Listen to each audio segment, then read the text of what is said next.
Welcome to Chillin' 101. We hope this video helps. You start by ensuring your keyboard is connected and responsive. This prevents false failures.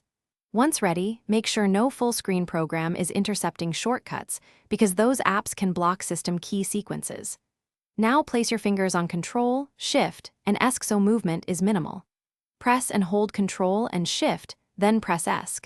That immediate 3-key press directly requests Task Manager from Windows. You do this because Task Manager is a secure system command that bypasses the shell for fast access. If the first shortcut didn't open Task Manager, press Ctrl plus Alt plus Delete instead. You might need this when user permissions or lock screen policies intervene.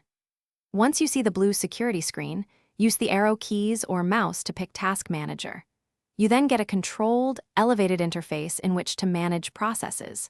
Make sure to pay attention to the bottom left or center choices, because Windows presents multiple secure options there. This route exists as a more robust fallback when direct shortcut. To finish, once Task Manager opens, you can end tasks, check performance, or right-click to run new tasks. Do what's needed.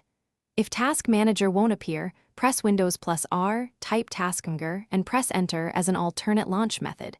If even that fails, restart Explorer or sign out and back in to reset the shell. Finally, if keys still don't work, update keyboard drivers or check secure keyboard entry settings. These steps resolve most hardware or policy-related blocks. Thanks for watching. Consider subscribing if we helped you.